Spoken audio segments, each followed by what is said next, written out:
तर मित्रांनो, मी तुम्हाला एक प्रश्न विचारतो. मला एक सांगा, रिअल म्हणजे काय? एक्झॅक्ट डेफिनेशन सांगा, ज्याला तुम्ही डिफाईन करू शकता. 2 मिनिटं व्हिडिओ पॉज करा आणि सांगा डेफिनेशन. कमेंटमध्ये सांगा. पण मित्रांनो, खरं सांगू आम्हालाही सरांनी तोच प्रश्न विचारलेला झाला, जेव्हा आम्ही 10वीत होतो. पण आम्हाला काय एक्झॅक्ट काय सांगता आलं नाही. मग परत आम्ही 11वीत गेलो, तेव्हा पण मग आम्हाला काय एक्झॅक्ट सांगता आलं नाही. पण तेव्हा एक आम्हाला जेव्हा आम्ही JEEच्या कोचिंगला होतो, तेव्हा आम्हाला एक सर होते. त्यांनी मग असा प्रश्न विचारला, की रिअल नंबर म्हणजे काय? तर त्या सरांनी आम्हाला तेव्हा एक म्हणजे डेफिनेशन सांगितली, जी की युनिव्हर्सल डेफिनेशन आहे. तर मित्रांनो, आज आपण पाहणार आहे रिअल नंबर म्हणजे काय? Real number. तर मित्रांनो, रिअल नंबर म्हणजे काय असतं नेमकं? तर रिअल नंबर म्हणजे असा फॉर्म किंवा असा नंबर की ज्याचा स्क्वेअर केल्यावर एक पॉझिटिव्ह व्हॅल्यू येते.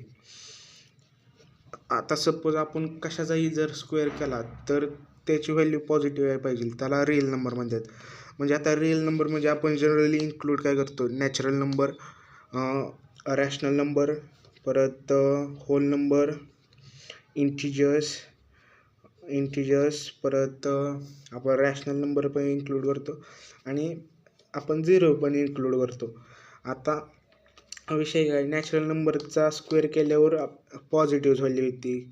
परत तुम्ही जर रॅशनल नंबरचाही जर स्क्वेअर केला तर पण पॉझिटिव्ह व्हॅल्यू येते. भलेही ते फ्रॅक्शनमध्ये आहे, पण पॉझिटिव्ह व्हॅल्यू येते.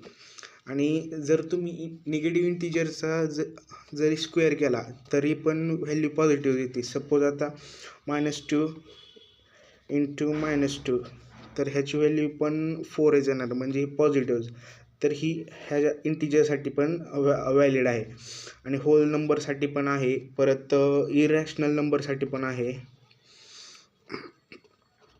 तर मित्रांनो, ही आहे खरी म्हणलं तर जी IIT लेवलला वापरणारी डेफिनेशन, की रिअल नंबर म्हणजे स्क्वेअर